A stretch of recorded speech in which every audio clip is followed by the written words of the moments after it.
Hoy en Filosofía y Coso, los presocráticos. Monistas, Tales de Mileto, el uno de la filosofía, Anaximandro, Anaxímenes, Heráclito. Especiales, Pitágoras, Genófanes, Eleatas, Parménides, Zenón, Meliso. Pluralistas, Empédocles, Anaxágoras, Leucipo, Demócrito. Físicos eclécticos, Diógenes de Apolonia y Arquelao de Atenas. No te lo pierdas, los presocráticos en Filosofía y Coso. Y suscríbete al coso más filosófico de YouTube para vivir la filosofía en carne propia.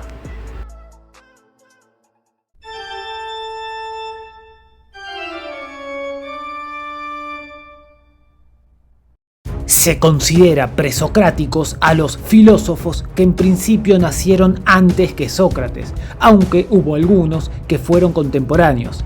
Sin embargo, no recibieron su influencia. Por eso no se los llama presocráticos solamente por una cuestión cronológica, sino porque fueron los primeros filósofos que intentaron dar una explicación no mítica, es decir, sin recurrir a los dioses, al caos aparente, al constante cambio que se da en la naturaleza, y para esto suponen que hay una permanencia oculta y que puede ser discernible por la mente. Son los primeros que intentan brindar un nuevo modo de reflexión acerca de la naturaleza y la toman como objeto de investigación sin apelar a las teogonias o cosmogonias antiguas, esto es, sin recurrir a los dioses de la religión oficial. A partir de este proceso iniciado por los filósofos jónicos, el logos se desprende del mito. De este modo, estos filósofos postularon un arqué o principio, a partir del cual podían dar sustento a aquello que permanece en medio del caos, y a la vez explicar el origen de todas las cosas. Los primeros filósofos que intentaron hablar de esto pertenecieron a la escuela jónica, que tenían una concepción hilozoica, esto es, que el principio de todo debía estar en una materia viva, impulsada por una fuerza interna de transformación. El primero en hacerlo fue Tales de Mileto, el uno de la filosofía, el fundador del problema que se refiere al principio o arqué, es decir, la búsqueda incesante de una sustancia que permita una permanencia y explique el origen de todas las cosas. Fue el primero en preguntarse acerca de qué es aquello de donde proceden todas las cosas y aquello que permanece inmutable aún en las diversas formas. Tales de Mileto vivió del 640 al 546 a.C. y creía que el origen de todas las cosas era el agua. Podemos suponer que a partir de la observación, Tales se dio cuenta que donde había agua había vida. Además, el agua abunda en la tierra, tiene 3 estados, sólido, líquido y gaseoso, y esto es perceptible por los sentidos. Esta realidad original para los primeros filósofos se denominó physis, o sea, naturaleza, pero en sentido antiguo, esto es, la realidad en su fundamento. Por esta razón, a estos filósofos que investigaron la physis se los llamó físicos. Tenemos un video dedicado exclusivamente a Tales de Mileto, así que lo dejamos en la pestañita para que después lo vean. Y ahora pasamos al siguiente monista, que es el discípulo de Tales, Anaximandro, que nació en Mileto en el 610 y murió en el 546 a.C. El arqueo principio que planteaba era el apeiron. ¿Qué es el apeiron? El apeiron significa lo ilimitado o indeterminado, porque Anaximandro pensaba que el principio no podía ser una sustancia limitada, tenía que ser ilimitada para poder transformarse en el resto de las cosas. ¿Y cómo se daba este proceso de transformación? El apeiron era una masa indiferenciada, de enorme extensión y en constante movimiento, que en algún momento se dividió en cualidades opuestas, de las que 4 fueron las primeras: caliente y frío, seco y húmedo. De esta separación nació una especie de torbellino y en consecuencia de lo frío y húmedo surgió por condensación la tierra húmeda, rodeada de nubes y vapor. De lo caliente y seco se formó un anillo que rodeó a la tierra, que se separó al girar en otras esferas, y de allí surgieron el sol, la luna y las estrellas. Esto llevó a que la tierra deje de ser húmeda por el efecto del sol en el agua, que la llevó a secarse. De este proceso de calor y humedad nació la vida, de modo que el primer animal fue el pez, y de este surgieron los animales terrestres, incluso la especie humana. Grandísima teoría de la evolución, la de Anaximandro. Luego tenemos al discípulo de Anaximandro, Anaxímenes, que nació en Mileto en el 590 y murió entre el 528 y el 525 a.C. El arqué que postuló tenía que ver con el aire, sin embargo, él planteaba que el principio tenía que ser una materia, pero una materia ilimitada. De este modo encuentra en el aire esa característica. El aire, mediante sus constantes cambios, generaba todos los elementos existentes, incluso a la vida. El aire podía estar en estado natural y ser invisible, pero por condensación podía convertirse en niebla o agua, y también en tierra o fuego. El aire puro estaba encerrado en los cuerpos y constituía al alma. Tenemos un video dedicado a Anaximandro y Anaxímenes, donde los trabajamos en profundidad, así que se los dejamos en la pestañita. Y ahora pasamos a Heráclito. Heráclito nació en Efeso, ciudad de Jonia, en la costa occidental de Asia Menor, en el 540 a.C. Fue conocido como el Oscuro debido a la naturaleza sombría de su filosofía. Se dice que fue misántropo y los últimos años de su vida se retiró a los montes para poder vivir como ermitaño. Padeció hidropesia, enfermedad que intentó curar de un modo tan peculiar que lo llevó a su muerte en el año 480 a.C. Respecto a su filosofía, Heráclito suele asociarse a una filosofía del cambio permanente. Por eso su elemento es el fuego, asociado al movimiento constante y al cambio. A pesar de eso, su filosofía no se limita a la famosa frase «nadie se baña 2 veces en el mismo río». Podemos encontrar muchos más elementos. Para arrancar, podemos decir que Heráclito pretende develar la estructura misma de lo real, que acontece de forma enigmática, ya que nos dice que la naturaleza ama ocultarse y agrega que la naturaleza invisible es mejor que la visible. Por lo tanto, se refiere a una naturaleza oculta. Sin embargo, no se puede acceder a esta mediante los sentidos, y esto se debe a que tanto ojos como vista son malos testigos. De hecho, a las personas que intentan acceder a la verdad mediante los sentidos, los compara con almas bárbaras que no entienden el idioma. Hay algo que no pueden captar. De este modo, para Heráclito, mediante los sentidos no se puede acceder a la verdad. ¿Por qué estas personas, que Heráclito llama desviados, perdidos, bárbaros, no pueden acceder a la verdad? En Heráclito encontramos que los sentidos representan un límite, ya que sostiene que estas personas que se guían por sus sentidos no pueden percibir el logos, debido a que para él la sabiduría requiere poder ver, pero no como lo hacen la mayoría de los hombres de almas bárbaras, que se limitan a ser meros testigos, es decir, que es lo mismo para ellos estar presentes como estar ausentes.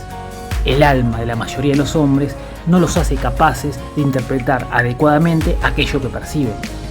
Para Heráclito hay que escuchar el logos, por eso manifiesta, es sabio decir lo mismo que dice el logos. ¿Y cuál sería el mensaje del logos que en cuya captación residiría lo sabio? Heráclito manifiesta que hay que captar el mensaje del logos, según el cual todas las cosas se reducen a una. Todo lo que hay exhibe una unidad, esto es, que los opuestos son uno y todos se identifican. Hay una identidad de opuestos, porque todas las cosas son una en la medida que hay un plan, un orden, un designio, y no un acontecer azaroso o una multiplicidad inconexa de cosas, sino que hay una unidad que hace que todas las cosas sean una.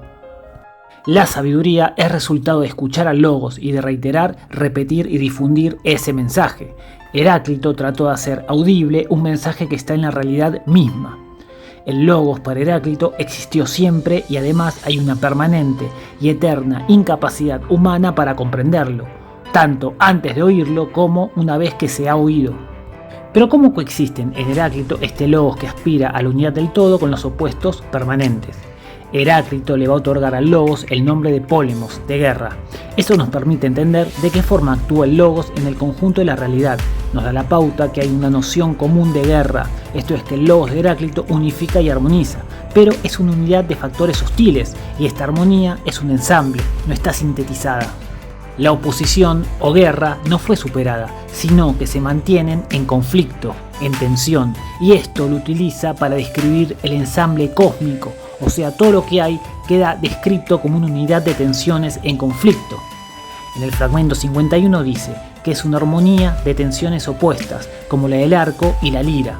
En el arco, la cuerda desarrolla cierta fuerza que se ejerce y obliga a mantenerse en cierta posición para que no se exceda y se rompa. La tensión es lo que asegura que haya cohesión y unidad, y esta oposición tiene que estar en un perfecto equilibrio. Por eso, esta tensión es buena siempre que no se rompa. Como conclusión, podemos decir que si bien en Heráclito está exacerbado el cambio, afirma que hay una medida. Hay tensiones entre opuestos que permitirían ver allí un énfasis en el devenir. Por ejemplo, la frase que todos repiten de Heráclito, que es que nadie se baña 2 veces en el mismo río, más allá que el agua del río fluya y cambie constantemente, hay un cauce que posibilita esos cambios, y ese cauce representa la unidad del logos. De este modo, refuerza la noción de unidad y estabilidad que, paradójicamente, está en la tensión misma de los opuestos, que al estar en equilibrio se neutralizan. Y acá terminamos con los monistas y arrancamos con Pitágoras. ¿Quién fue Pitágoras? Pitágoras nació en Samos en el 570 a.C. El auge de su vida se dio en el 530 y su muerte fue en el 490 a.C. La ciudad en la que actuó fue en Crotona, más allá que la expansión de su teoría abarcó otras ciudades de Italia meridional y de Sicilia. Además, el influjo pitagórico fue notable en el ámbito político, filosófico y religioso. La famosa escuela pitagórica fue fundada en Crotona a mediados del siglo VI. En cuanto a su muerte, se dice que los crotoneses, temiendo que se convirtiera en un tirano, incendiaron el lugar donde estaba con sus discípulos. Hay otras fuentes que sostienen que él escapó sin rumbo y habría muerto en Metaponto, luego de haber perdido su escuela. También hay que decir que ya al final de su vida, después de su muerte, Pitágoras había perdido los rasgos humanos para la vista de sus contemporáneos, porque la gente tomaba su palabra con un valor oracular.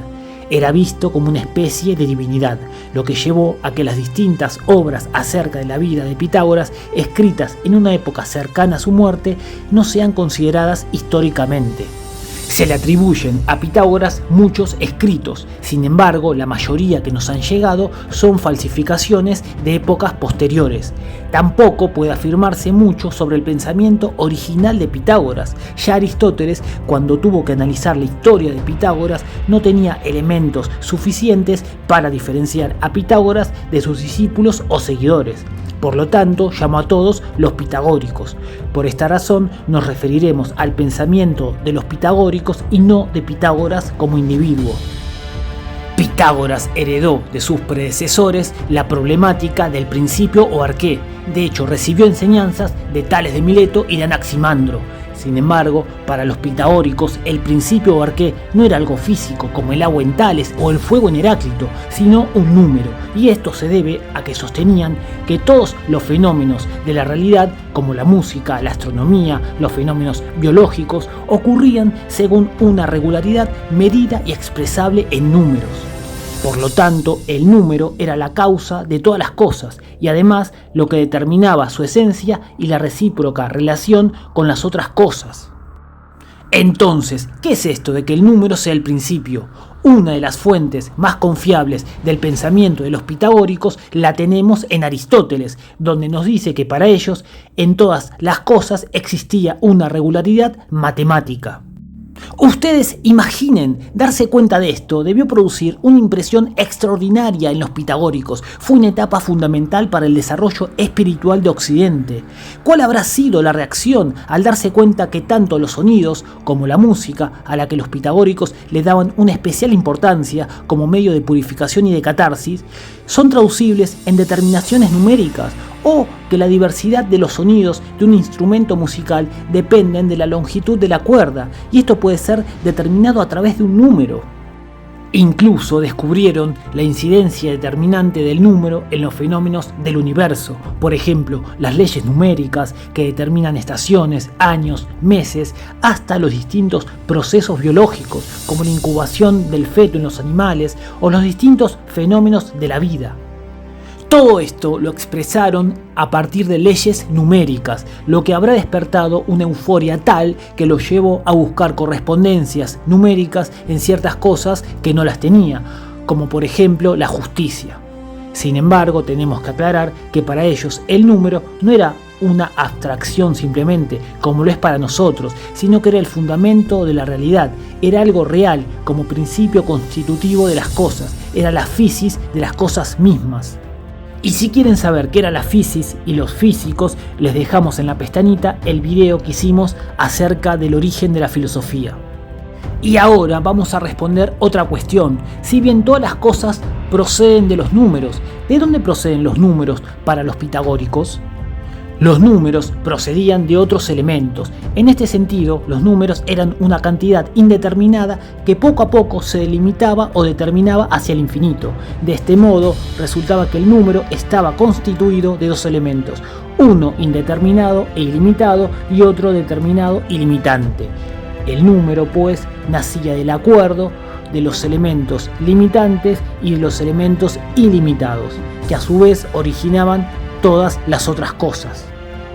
Los números, al ser producidos por un elemento indeterminado y otro determinado, tenían cierta preponderancia de un elemento sobre el otro. Por esa razón, los números pares eran indeterminados, y esto para los pitagóricos significaba que eran menos perfectos. También decían que los números impares se identificaban con lo masculino y los números pares con lo femenino. Ahora bien, ¿cómo pasan los pitagóricos del número a las cosas? Para los pitagóricos el número era orden, es decir, acuerdo de elementos ilimitados y limitados. Y a la vez, si todo estaba determinado por el número, todo era orden. Y en griego orden se dice cosmos. Los pitagóricos llamaron al universo cosmos. Hay testimonios que sostienen que Pitágoras fue el primero que denominó al conjunto de todas las cosas por el orden que hay en ellas, y también que los sabios pitagóricos dicen que el cielo, tierra, dioses y hombres son mantenidos juntos por el orden. Por eso, al conjunto de todas las cosas las llamó cosmos. Los pitagóricos pusieron en el centro a los números. De hecho, los avances en matemáticas fueron enormes. Todos recordaremos el famoso teorema de Pitágoras. Dice Filolao: todas las cosas que se conocen tienen número. Sin esto nada podría pensarse ni conocerse. Por último, vamos a hablar del aspecto religioso. En este sentido, lo más relevante es su vínculo con el orfismo. Hay que decir que la ciencia pitagórica se llevaba a cabo como un medio para alcanzar un fin superior, y este consistía en la práctica de un tipo de vida que permita purificar y liberar el alma del cuerpo. Pitágoras fue el primero que sostuvo la doctrina de la metempsicosis, esto es, que el alma, por una culpa original, está obligada a reencarnarse en sucesivas existencias corporales, tanto en forma de ser humano como de animal, para expiar dicha culpa. Distintos testimonios antiguos dicen que Pitágoras recordaba sus vidas pasadas. De este modo, retomaban ciertos aspectos del orfismo que nosotros vimos en nuestro primer video, que recomendamos que vean. El fin último de estas reencarnaciones es poder expiar la culpa para poder llegar a vivir con los dioses. Se dice que Pitágoras introdujo la noción de recto actuar humano para hacerse seguidor de un dios, como un vivir en comunión con la divinidad. Por último, diremos que algunos le atribuyen a los pitagóricos haber introducido la noción de vida contemplativa, es decir, la vida dedicada a la búsqueda de la verdad y el conocimiento. Y el próximo filósofo es Genófanes de Colofón. Nació en el 530 a.C. en Jonia, luego emigró a Sicilia y continuó viajando y cantando como Aedo sus composiciones poéticas. Se dice que fue maestro de Parménides. Es considerado como el fundador de la escuela eléata. Sin embargo, hay ciertas discrepancias al respecto, debido a las distintas fuentes. Al parecer, Genófanes era un nómada sin residencia fija. Los temas en los que indagó eran los cosmológicos y teológicos. ¿Y cuál fue la crítica tan importante que hizo Genófanes? Genófanes ataca la concepción clásica de los dioses, que había sido plasmada por los textos de Homero y Hesíodo, que como ya dijimos en nuestro primer video, llamado ¿De dónde salió la filosofía?, había una religión pública, representada por los textos de Homero y Hesíodo, y otra privada, representada por el orfismo. Genófanes es el primer filósofo que critica el antropomorfismo, es decir, atribuirle a los dioses características psicológicas y físicas análogas a las de los seres humanos, solo que con mayor potencia. De hecho, sostiene que los dioses representan las características de los que lo crean. Por ejemplo, los tracios, que tienen los ojos azules y cabellos rojizos, representan a los dioses con esas características físicas. De este modo, no solo se empiezan a cuestionar a los dioses griegos, sino a Homero y Hesíodo. También Genófanes intenta desmitificar las diversas explicaciones míticas de los fenómenos naturales que eran atribuidas a los dioses. Las categorías que poseía Genófanes eran de la filosofía de la fisis y la cosmogonía jónica. Por lo tanto, luego de negar que Dios pueda ser concebido con formas humanas, afirma que Dios es el cosmos y que Dios es uno. Suma entre los hombres y los dioses, y que no es semejante a los hombres, ni por figura ni por pensamiento. Y dice que Dios todo entero ve, todo entero piensa y todo entero oye. Además, dice que Dios hace vibrar todo con la fuerza de su mente, sin fatiga. Genófanes le atribuye al Dios ver, oír, pensar, así como la potente fuerza de hacer vibrar todo. Genófanes revolucionó por entero el modo de ver a Dios de los antiguos, y por último establece a la tierra y al agua como principios. Sobre la tierra dice que todo nace de la tierra y todo termina en la tierra. Todas las cosas que nacen y crecen son tierra y agua. Y no lo dice en referencia al cosmos, sino a la tierra. Y para sostener esto argumenta que encontraron fósiles marinos en las montañas como señal de que en un tiempo hubo agua en la tierra. Y ahora pasamos a los eleatas, y el primero es Parménides. Parménides nació en el año 530 y murió alrededor del 515 a.C. Fue legislador y también se cree que fue médico. De su obra quedaron algunos fragmentos escritos en verso. Su obra está escrita en forma de verso y nos dice que las hijas del sol lo llevan a la mansión de la diosa para mostrarle la verdad. Allí dice que la diosa devela dos vías, la vía del corazón de la verdad y la vía de las opiniones de los mortales. En la vía del corazón de la verdad, la diosa lo persuade de que el ser es y el no ser no es. Y para justificarlo, sostiene que todo lo que se piensa, se dice, y pensar la nada es no pensar, de hecho, y hablar de la nada significa no decir nada. De este modo la nada es impensable e indecible. Por eso pensar y ser coinciden. Incluso la nada ni siquiera se puede imaginar, porque de la nada nada sale. Entonces el ser es no generado e indestructible, porque si fuese generado debería haber provenido de un no ser, lo cual es absurdo, porque el no ser no es, o haber provenido del ser, que también sería absurdo, porque ya sería. Además, el ser no tiene ni pasado ni futuro, es inmutable e inmóvil, porque si se moviese supondría un no ser, al cual hay que ir o cambiarse, y el no ser no es, por lo tanto es imposible. A este respecto, Zenón va a demostrar, a partir de ciertas paradojas, que no hay ni movimiento ni cambio, y que tampoco el ser tiene grados, porque eso implicaría una graduación del ser, lo que supondría un no ser. Y también tenemos que hablar de la segunda vía, la que atestigua a los sentidos, la que acepta el nacer y el perecer, el nacimiento y el devenir, es la que admite al no ser. Zenón nació en el siglo VI y murió en el siglo V a.C. Fue discípulo de Parménides y defendió la filosofía de su maestro, en particular la no existencia del movimiento y de la multiplicidad, mostrando la inconsistencia de las posiciones de sus adversarios. En su vida confrontó contra un tirano a favor de la libertad. Esto lo llevó a ser encarcelado y torturado para hacerlo hablar respecto de quiénes eran sus compañeros. Y tenía tanto, pero tanto aguante que según ciertas fuentes, para no decir nada, Zenón se cortó la lengua con sus dientes y se le escupió al tirano en la cara.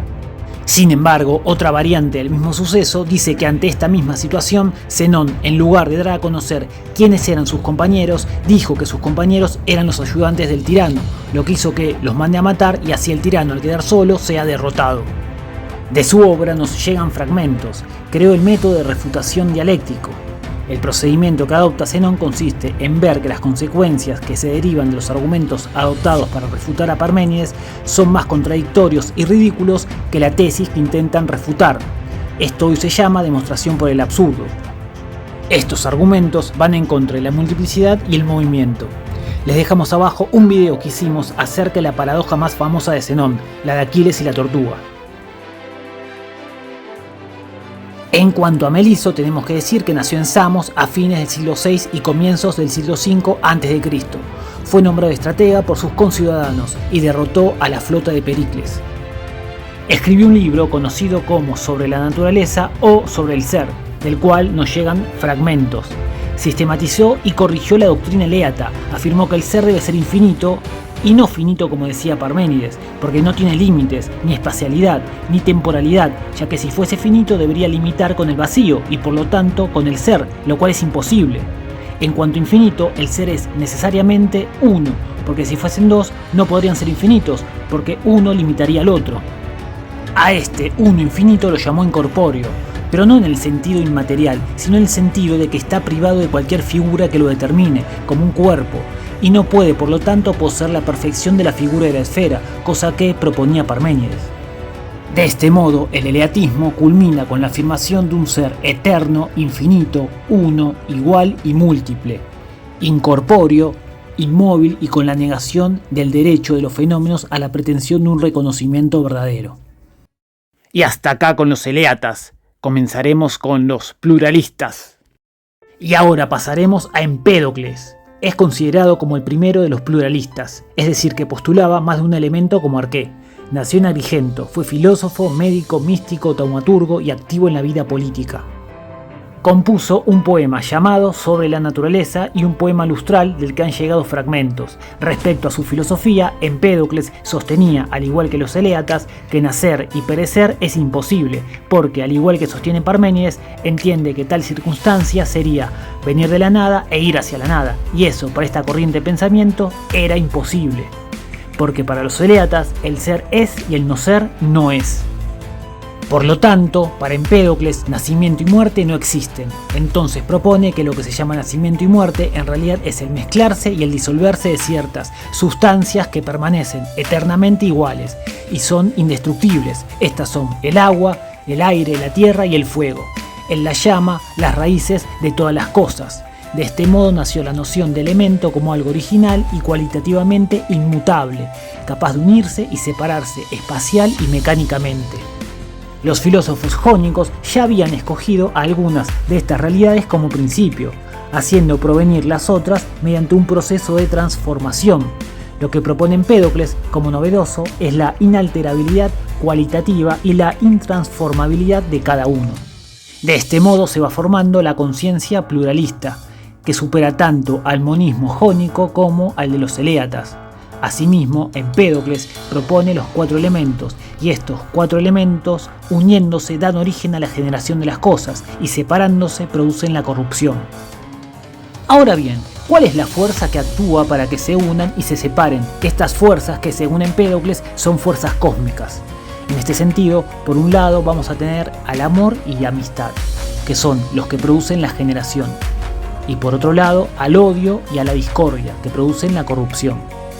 La forma en la que actúan es mediante el predominio de uno sobre otro, por distintos periodos de tiempo, y estos procesos están fijados por el destino. Para ir terminando, vamos a hablar de cómo se forma el cosmos para Empédocles. En este aspecto sostiene que se forma en 2 periodos. Primero, del paso que va del predominio de la amistad a la discordia, y luego del predominio de la discordia a la amistad.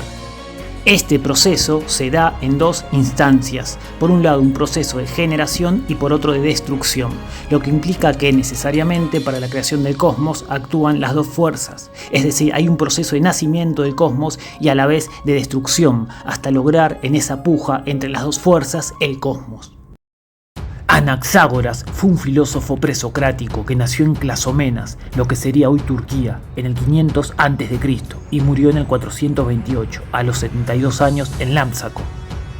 Una de sus mayores contribuciones a la filosofía fue la introducción del concepto de nous, que significa mente o pensamiento. Si bien Anaxágoras era de Clazomenas, estuvo 30 años en Atenas. Escribió un tratado llamado Sobre la naturaleza, del cual nos llegan fragmentos. Se dice que tuvo varios discípulos, entre ellos Protágoras de Abdera, el gran sofista, Demócrito, el atomista y uno de los filósofos más conocidos, Sócrates. Su filosofía sigue la línea de Empédocles, que coincide con Parménides respecto a que el ser es y el no ser no es. En ese sentido, dice que ninguna cosa nace o muere, más bien sugiere Anaxágoras que a partir de cosas que existen se produce un proceso de composición y división, así que al nacer lo llama componerse y al morir dividirse. Sin embargo, este proceso no se puede dar a partir de las 4 raíces que propone Empédocles, que como recordarán eran agua, tierra, fuego y aire, sino que él habla de semillas, en griego espermata. De este modo, esta materia original que posibilita todo el resto de cosas a partir de la composición y descomposición la llama semillas. De estas provienen todas las cosas. No obstante, estas semillas o elementos de las que proceden las cosas deberán ser tantas cuantas son las innumerables cualidades de las cosas. Precisamente, semillas que tengan formas, colores y sabores de todo género, esto es, infinitamente variadas. De esta manera, estas semillas son el originario cualitativo pensado eleáticamente, no solo como no generable, es decir, eterno, sino como inmutable. Ninguna cualidad se transforma en otra, pues es precisamente original. Estos muchos originales son, en suma, como pensaba Meliso, el uno.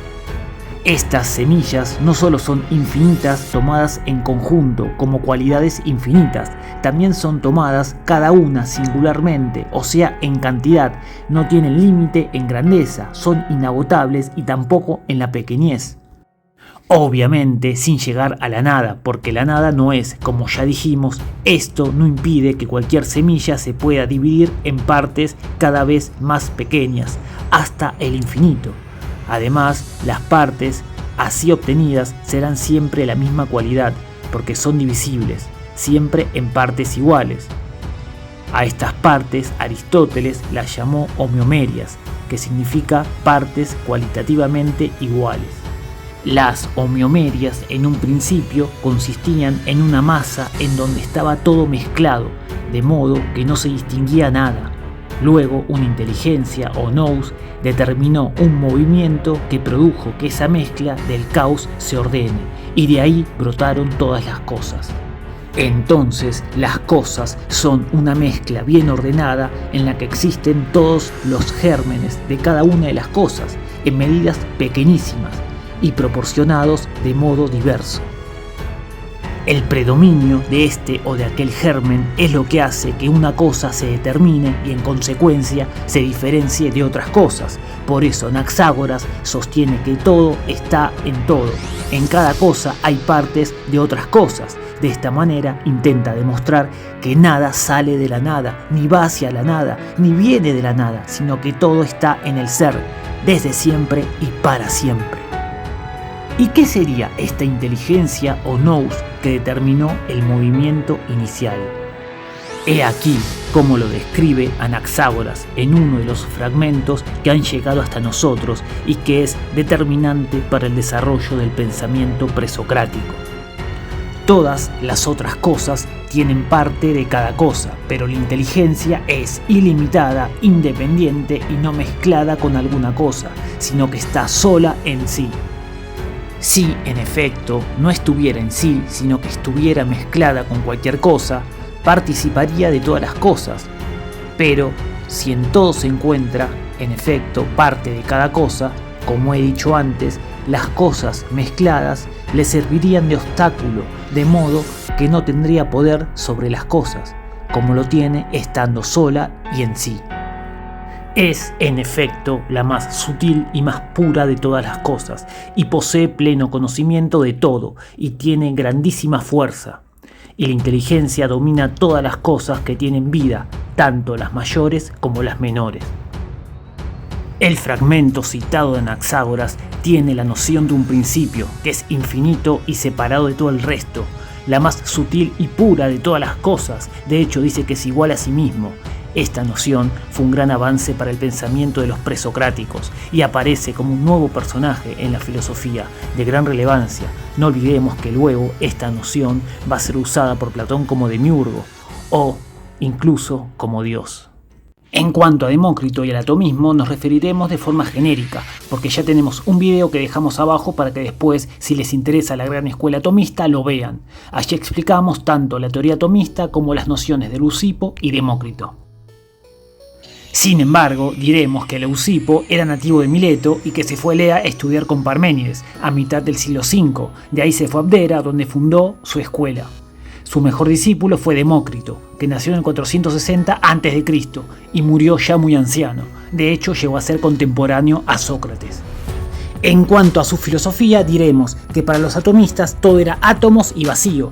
Los átomos eran partículas mínimas de diferentes formas, eran infinitos, y aunque el vacío, que era infinito también, mantenía los átomos separados, no impedía que choquen y se ensamblen entre sí. De este modo se creaban todas las cosas que vemos, incluso el alma. Para los atomistas es una composición de pequeños átomos redondeados. Según Demócrito, el hecho de que sean redondos les permiten rodar para poder introducirse en los intersticios del cuerpo y animarlo. Todas estas uniones de los átomos son temporales. Hay una necesidad de fondo que de forma mecánica los guía. Sin embargo, esto no impide que haya un logos que posibilite que cada átomo siga un curso determinado. Y por último diremos que para la corriente atomista, todo lo que percibimos es una convención, esto es, que las cualidades que le atribuimos a los distintos objetos no son reales. Por lo tanto, si decimos que la mesa es dura, es una cualidad que le otorgamos al objeto, pero en realidad no existe. Lo único real son átomos y vacío. Y ahora pasamos a los físicos eclécticos. Primero hablaremos de Diógenes de Apolonia, que nació en el 440 y murió en el 423 a.C. En estos autores hay una necesidad de volver al monismo, porque según su parecer, si el principio fuese múltiple y de diferente naturaleza, no podría mezclarse ni actuar el uno sobre el otro. Por eso, para Diógenes de Apolonia es necesario que todas las cosas nazcan por la transformación de un único principio, y este principio es el aire infinito, pero dotado de mucha inteligencia. Él dice que nuestra alma es el aire pensamiento que respiramos y que se exhala con el último suspiro cuando morimos. Tiene aspectos semejantes a Anaxímenes. Por último, vamos a decir que su concepción teológica tuvo un notable influjo en el ambiente ateniense y, según se dice, fue un punto de partida para el pensamiento socrático. Y el último filósofo del que hablaremos hoy es Arquelao de Atenas. Tenemos que decir que ha llegado muy poca información sobre este filósofo. Al parecer vivió entre el siglo VI y el V a.C. y también muchas fuentes hablan de que trabajó el tema del aire infinito y que además fue uno de los maestros de Sócrates. Y hasta acá con el video de hoy. Les comentamos que después de este repaso de los presocráticos comenzaremos a adentrarnos en la filosofía moderna. Así que suscríbanse al coso más filosófico de YouTube para vivir la filosofía en carne propia. Bye.